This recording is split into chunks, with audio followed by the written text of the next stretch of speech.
Hola a todos. Es verdaderamente fascinante cuando temas como la teología y la economía chocan de formas tan increíblemente detalladas, ¿verdad? Hoy vamos a sumergirnos de lleno en un desglose de una perspectiva sumamente meticulosa sobre cómo se maneja el dinero dentro de la iglesia. Y ojo, no estamos hablando simplemente de sumar y restar en un libro contable, para nada.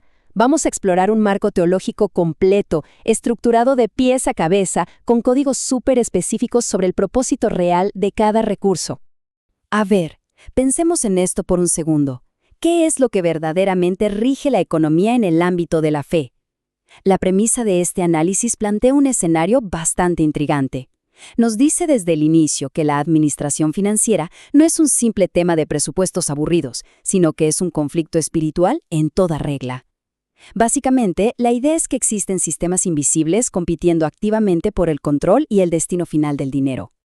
Para entender de dónde viene toda esta postura, tenemos que ir directo a nuestra fuente. Todo este concepto nace del libro El granero del reino, escrito por el apóstol Fernando Sánchez Pérez del Ministerio Jezrael Global. A lo largo del texto, el autor desglosa lo que él llama un diseño apostólico para las finanzas, conectando de una manera muy particular las antiguas prácticas de los sacerdotes con la administración moderna.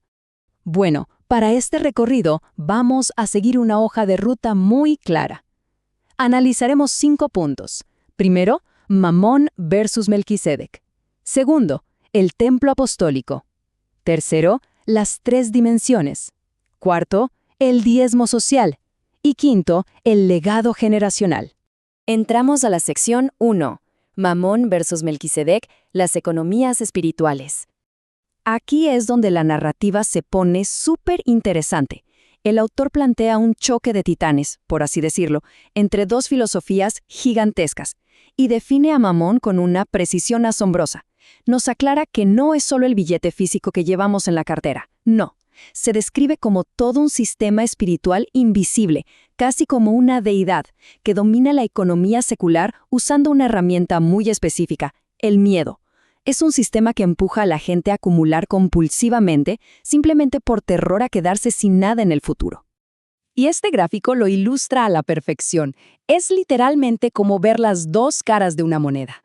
De un lado tenemos a Mamón, alimentado por el miedo, donde el mérito humano lo es todo y la meta es retener la mayor cantidad de cosas posible.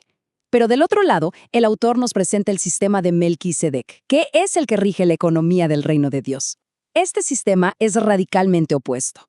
Funciona a través de la fe, dice que la verdadera multiplicación viene de la generosidad y reconoce a la gracia divina, no al esfuerzo humano, como la fuente de todo. Ahora, hay un detalle en el texto que es bastante sorpresivo. Uno podría pensar que para ganarle a este sistema materialista habría que hacer votos de pobreza, ¿no? Pues el autor argumenta explícitamente que no. Señala que la victoria sobre Mamón no se logra a través del ascetismo extremo.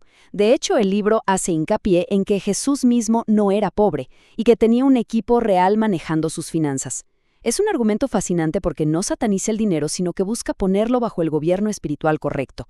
Entonces, ¿cómo participamos en esta economía del reino? Aquí es donde entra una palabra clave, proaireo. Es un concepto griego bellísimo que el autor rescata. Proaireo significa dar de una manera completamente deliberada y voluntaria, después de haberlo pensado bien. Según esta postura, dar tiene que ser un acto lleno de gozo, jamás hecho por tristeza, por culpa o por coerción. No es un impulso de último minuto, es una decisión alegre y súper planificada.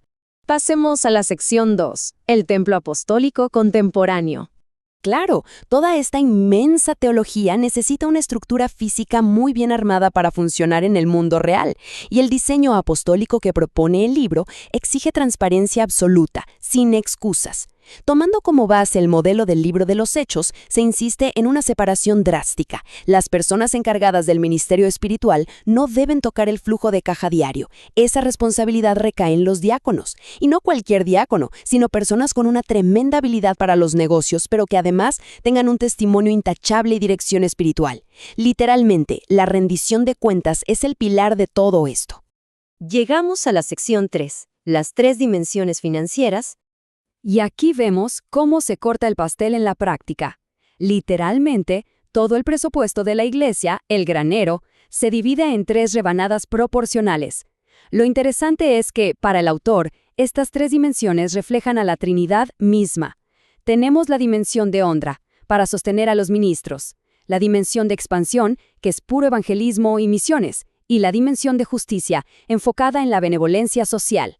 La salud financiera de la Iglesia depende de mantener estas tres áreas en perfecto equilibrio.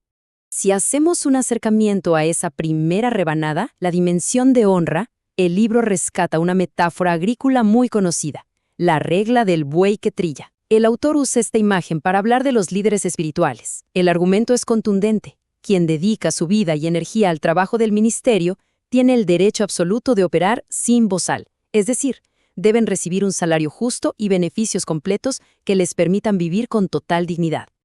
Vamos a la sección 4, el diezmo social. Ahora nos enfocamos en esa rebanada del granero destinada a la justicia social, algo que a veces se pasa por alto, pero que aquí es obligatorio. Este fondo de benevolencia funciona como una red de seguridad inquebrantable. El texto toma la antigua ley del rebusque bíblica y la trae al mundo moderno para ayudar a 4 grupos muy concretos: las viudas, los huérfanos, los extranjeros sin red de apoyo y las personas que están enfrentando el desempleo. Lo realmente brillante de este mecanismo, según nos explica la fuente, es que tiene un impacto doble. Por un lado, apoya a los más vulnerables, garantizando que nunca pierdan su dignidad. Pero por el otro lado, funciona como medicina para quien da el dinero. Es un límite estricto diseñado para curar la avaricia natural humana y esa tentación constante que tenemos de exprimir nuestras ganancias hasta el último centavo. Es un equilibrio perfecto. Finalmente, entramos a la sección 5, el legado generacional. Podríamos preguntarnos, ¿cómo aseguramos que esta filosofía sobreviva al paso del tiempo? El autor es súper práctico al respecto y traza 3 pasos para pasarlo a la siguiente generación. Primero, empezar desde la niñez, enseñando a los niños a apartar una porción de su mesada. Segundo, normalizar las conversaciones financieras en casa, 0 tabús. Y tercero, redactar lo que él llama un testamento espiritual de finanzas. Este concepto del testamento espiritual es algo fuera de serie. Basándose en cómo el rey David le dejó instrucciones detalladas a Salomón para el templo, el autor sugiere que los padres hagan exactamente lo mismo. Significa dejar por escrito los porcentajes exactos de la riqueza familiar que deben seguir donándose en el futuro, cuánto para el templo, cuánto para misiones y cuánto para la justicia social.